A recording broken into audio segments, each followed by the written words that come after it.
With just days to go before the Central Bank of Nigeria's revised policy on cash withdrawals kicks in, it's been announced that it's not just individuals and businesses that the policy will affect, but government accounts at all levels.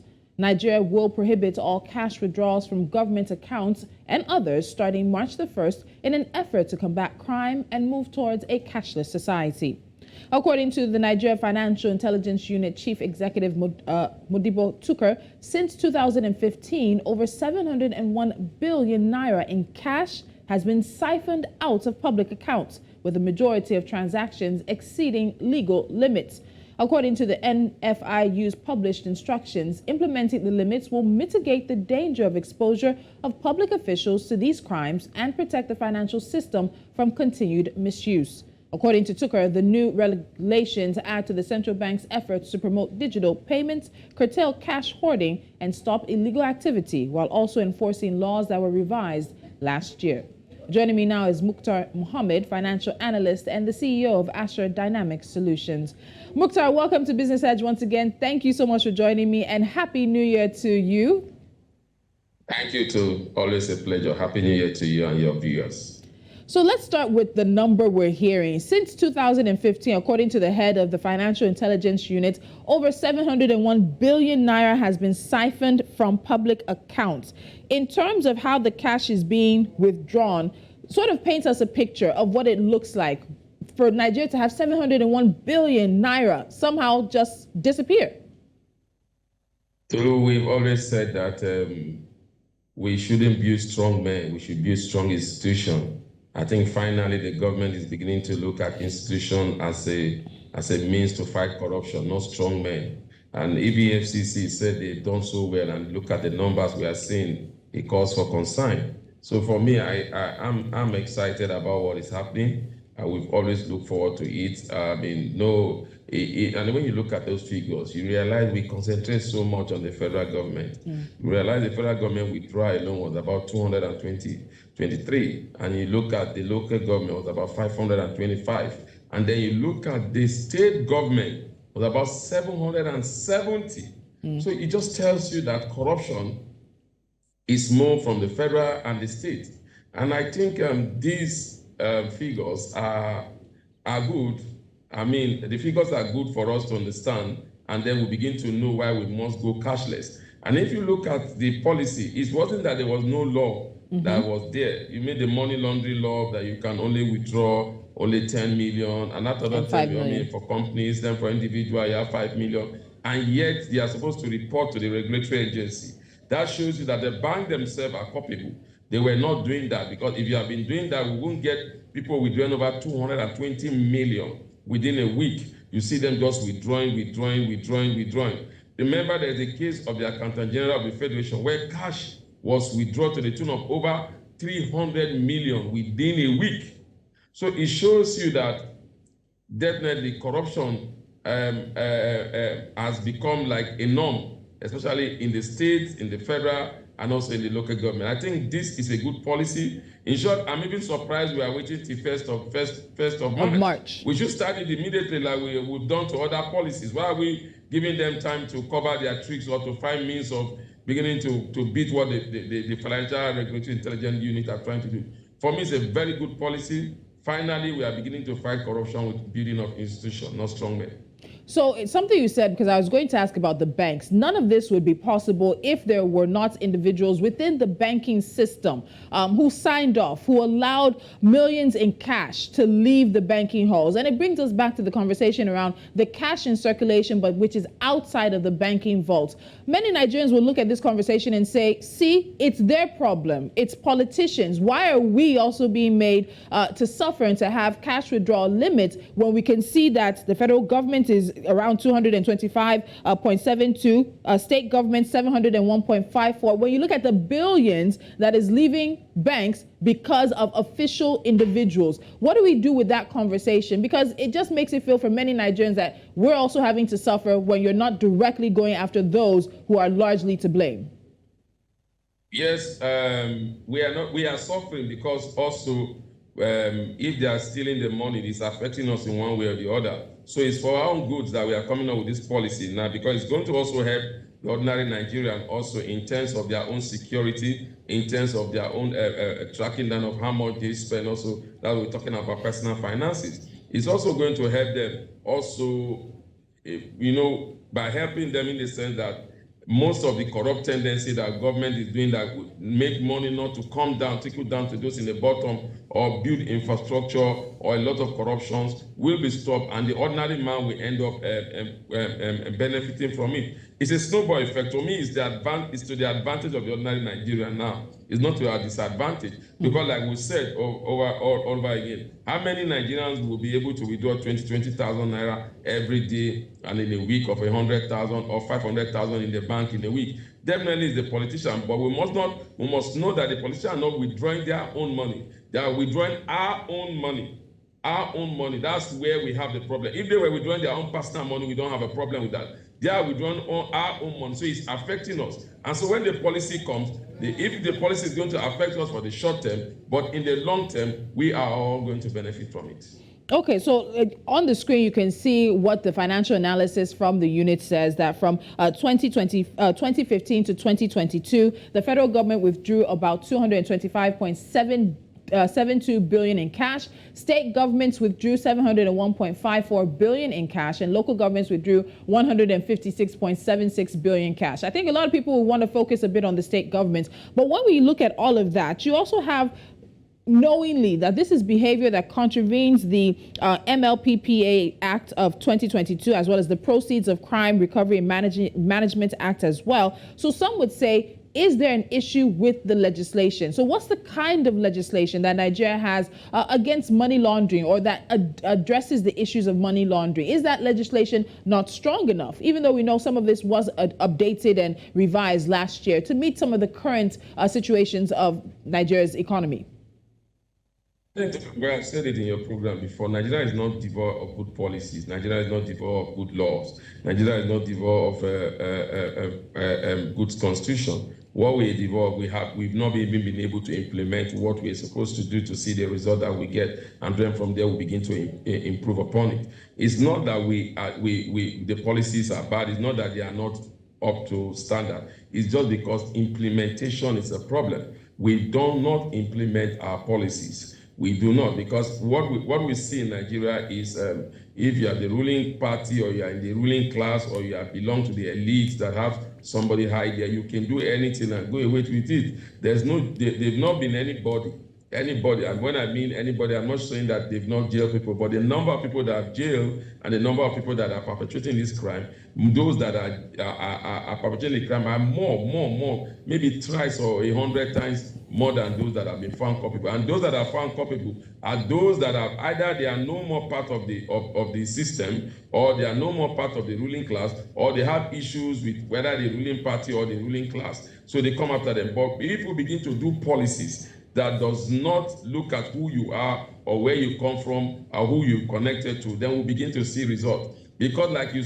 rightly pointed out, this Money Laundering Act is there. The banks are culpable, the politicians are culpable, and don't forget, the ordinary Nigerians are also culpable, because by the time you go, who are those doing this? And sometimes you realize that it's the civil servant, and how much is the civil servant salary? So they are also involved in it. I heard Pastor Tommy said something. He said, if we have strong institutions, then the current budget as being passed will not be allowed. The civil servant will say, no, this is unimplementable. So it boils down to institutions. It boils down to people doing their work without fear or favor. So for me, I think it's the right thing that we are beginning to build institutions, no matter how late it has come. Finally, I think President Buhari is beginning to give us a lot of parting gifts. And I think we might have to remember him. Remember, we still have the single treasury issue that the government said that with this, you are not, but yet in the midst of that, we saw this corruption perpetrated in a no, they just take it to no any holds other barred. level. So what we need to do is, that's why I'm saying we have a single treasury account, yet it has not stopped corruption. Yeah. We just hope with this, it will stop it.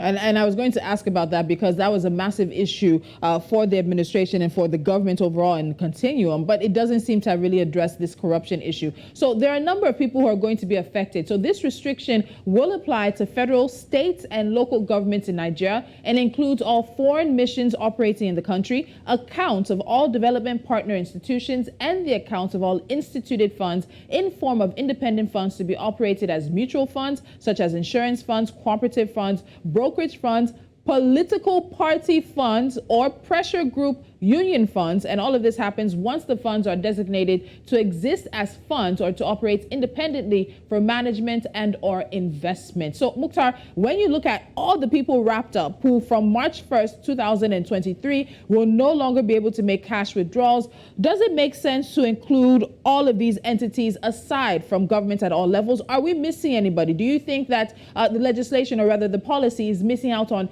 any entity that needs to be included as well? Probably they are not missing out, but I think we've seen such policy have waiver. The single treasury account has waiver for the NNPC, for former Department of the Petroleum Resources. Sometimes also they had waivers for the joint venture between NNPC and others. So I hope these are also part of the of this cashless policy, because what we've seen waiver. They said, oh, because of this, because of that, and the security agencies also had waivers. We've seen that also happening with the Nigerian Army, with the DSS, remember, also with the National Intelligence Agency. Remember the cash that was found in a mansion in Ikoyi was said to be funds that were for security purposes. So I hope this time around we are going to have all of them on board.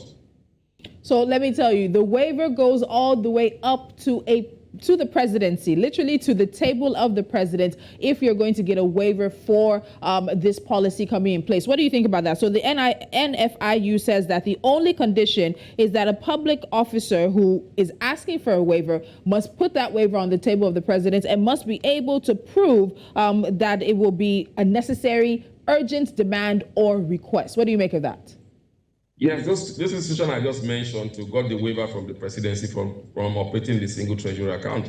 So they may have to present their case back to this presidency if they are included, because I remember them had those issues because they say, oh, Petroleum Resources joint venture, you don't want to go through bottleneck, you have to meet international payment, you have to meet international standard. I hope this time around, if they have to have that waiver, I think it should come with limits, because sometime again, you have to give it to them. Some of them businesses also sometimes need those waivers because of foreign investors. But for the others that you have mentioned, I think it's a good policy, especially when you look at the real estate sector, you look at the investment sector. That is where we've seen money laundering being perpetrated with the terms of cash being paid. So I think for me, this is a good policy. But remember, they are not even saying that, when you have to operate in civilized nations, in developed nations of the world, if you are bringing in cash above a limit, you have to declare it. Mm-hmm. You declare it, you let them know, they know where your source of your funding is coming, and nobody is going to have said, okay, no, you must bring it to cash, but they advise you to do that, but it's up to you. But in our Nigerian case, you see that most of these cash are actually cash that are gotten from crime, that got him from maybe corrupt tendency, corruption in the part of the civil servant, or in the part of politicians, or in the part of businessmen. And that's why I'm happy that this policy also affects the private sector, because from what you've just mentioned, the private sector also will be affected. Because what we have seen is that the public sector, that the government, have sometimes used the private sector as a means to perpetrate this crime. So definitely it's a good system. I hope they allow it to work. And if you have to get a waiver from the president, you and I know that it has to be a very difficult thing to do. And I expected them, if they want to make it tighter, I think they should have even said that the waiver which come from the National Assembly and get to the president. Before, I would have be so happy with that. I think it's a good policy. Cashless policy all over the world have reduced money laundering, have reduced corruption, have reduced crime, especially in the area of illicit forms. So for me, it's a good thing. Okay, so let's talk about this cashless policy drive, because a lot of people are supporting the news when it broke out, but there are some who have raised questions about really the workability of it, particularly for the local governments in rural areas. Some have pointed out how this may be a bit of a stumbling block or a delay in certain payments and things, and especially given the fact that we see how Nigeria's financial system is working. Even right now, many people can point to challenges that they're having with various banks across the country. Is there a way that we can see this working around? Again, looking at the numbers, you see that the local governments, even though it's not a good number to look at, are not the ones necessarily as responsible as the federal government and the state governments for the cash withdrawals. Is there a way we sort of work through this, particularly in the local and rural areas, so it doesn't affect? Because access to financial services, you still have almost 50% of the population unbanked. Where do we put all of that as we're pushing this drive, as we're driving the country towards fully being cashless, even though that's impossible? Everyone around the world still uses cash in one way or the other. It's just in the percentage of it. Yes, Tolu, when you look at the local government funds, you are seeing that as small because some of these local government funds are stacked also from the states. Remember that some of these local government do joint ventures and joint account with the state. So what you are seeing are what were the proceeds that have gone into the local government. Remember that even the EFCC have said local government has become a source where the executive, especially the state government, have perpetuated corruption. So definitely, that's why these numbers are small, because some of those numbers are joint accounts are being operated between states. And those numbers, I'm sure, has to do with salaries, has to do with allowances that are going to collect, has to do with cash that they say, oh, is for the day-to-day running of the local government. So, and sometimes those are cash that they go, local government goes to market women, to the motor park and others to collect those cash. And those cash are sometimes not remitted back into the local government account. So definitely, I think if you look at that, you said, okay, the rural area, if they have to pay the local government staff. At this age and time, there is no local government that does not have a functioning financial institution. So definitely, they should begin to think of having an account, and also find, you need to have an account to even collect salary in any part of the world. And so Nigeria should not be an exception, because how do you pay your tax? How do you remit your tax to government if you are collecting salary and you are collecting it cash? And so definitely, I think the rural area will definitely have some challenges. The challenges will have to do with infrastructure, which we have said in this cashless policy. We expect the CBN to work with the banks also to begin to build strong infrastructure, especially in the rural area, like you mentioned. But I don't think it's enough for us to say the policy should stop because those in the rural area are going to be affected. Rather, it will also help bring the rural unbankable rural areas into the banking space. Remember, we still have money agents there. Remember, we still have POS terminals that are operating there also. So definitely, I think we are expanding the scope of getting more unbankable Nigerians to be in the banking space. But with this policy, I think it also helps bring a lot of them into the banking space, especially if you are earning money, either as a staff of a local government or a contractor in the local government. Intelligence unit says it will collaborate with the Economic and Financial Crimes Commission.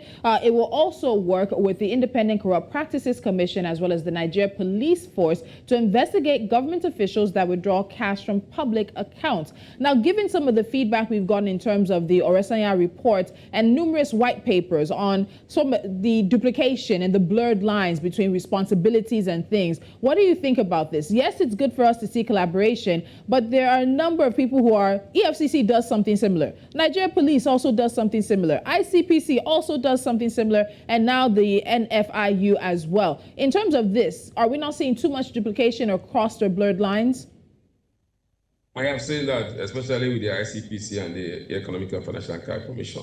They are barely doing the same thing, but sometimes you see the IPCC say, no, we only go after civil servants and we buy petitions and that, but you look at the EFCC also sometimes goes after civil servants. You see the Financial Intelligence Unit have not done so much in terms of going after this. I think their own is to provide those reports to the intelligence agency, either the Nigerian Police Fraud Unit or also the EFCC. What the EFCC is doing is also what the Nigerian Police Anti-Fraud Unit does also. So definitely there's a duplication of duties. But again, not to forget that even when we are looking at this Analyst report, if you remember just last week, We heard that the legislators are trying to create other agencies again. Yes. So definitely it's all about politics, politics, politics. There's no reason why we should have the kind of agency that we have now. Remember that when the Obasanjo administration came with the ICPC, was more or less to concentrate on corruption within the civil service space, especially with political appointees and civil servants. But what we have seen is that they've not really dealt with that. They tend to overlap what the EFCC has been doing. All right, Muktar, so I get the feeling and the sentiment that this policy ticks all the boxes for you. So just as we wrap this up, your top 3 reasons why you think this is a policy Nigerians should support, and we need to even see more of such policies like this. 1, it will begin to create jobs in the economy. Yeah, we have the fintech companies who come in more because we are going to have technology. We are going to need most of this technology. Secondly, it's going to reduce corruptions, and some of those monies that are being stolen will find their way into the space in terms of building infrastructure. And thirdly, for me, it's going to build a viable financial institutions whereby we'll be able to know how to tame, especially in the fight against inflation, how much liquidity we have in the system, how much liquidity is taken out of the system. And when you look at all these 3 policies, at the end of the day, the common man in the bottom will definitely benefit from it in the long run. All right, March 1st, 2023 is the date. And as someone told me recently, one day is a long day in politics. It's a policy, but it also has some politics attached. So we'll see what happens between now and the takeoff date. Muktar Mohammed, thank you so much for joining me. My pleasure, Tolulope. All right. And the announcement, or again, the restating of this policy comes just after the CBN said Nigerians should brace up for a restriction of their cash withdrawals. Now, that policy is going to kick into place on the 9th. That is Monday, January the 9th. And that basically is telling Nigerians that there's going to be a limit to how much that they can get over the counter. And that limit has changed because, of course, of the feedback and some of the pushback from people around the country. So it has changed. The weekly cash withdrawal limits across all channels for individuals will now be 500,000, and for corporates, organizations, businesses, whatever you want to call them, 500,000 naira. And those are what the cash withdrawal will be. What you can also see, of course, is that if you want more than that, there's going to have to be a few steps you go through. If you want more, you're going to have to jump through some hoops, but it's going to cost 3 to 5% of the processing fee when you want to do this for legitimate purposes. Now, coming to the one for these institutions now, it's going to be a number of institutions in Nigeria that will be affected by the policy, which is restricting government accounts as it will be. So let's get to that government account one there, showing you what this policy is. Of course, the Nigeria Financial Intelligence Unit is the one that's pushing this forward. So partly because this is it. The numbers do not lie. The analysis says 225.72 billion in cash was withdrawn by the federal government, 701.54 by states, and then 156.76 by the local governments. And that's just from 2015 to 2022. And why and how it has been siphoned. A lot of people, many of us, don't know where this money is. But aside from that, here are the individuals that are going to be affected by this policy. It's not just going to affect federal, state, and local governments. It's also going to affect all foreign missions operating in Nigeria, accounts of all development partner institutions, and the accounts of all instituted funds in the form of independent funds that will be operating as mutual funds, insurance funds, cooperative funds, brokerage funds, the one I like, political party funds, and or pressure group union funds. Once the funds are designated to exist as funds that will be operating independently for management and or investment. There's been a lot of conversation about this, and March 1st is just a little bit away, so we will see if there might be any revisions or backtracking from the government, but many are supporting this for Nigeria to be able to clean up its financial system and truly head towards a cashless policy.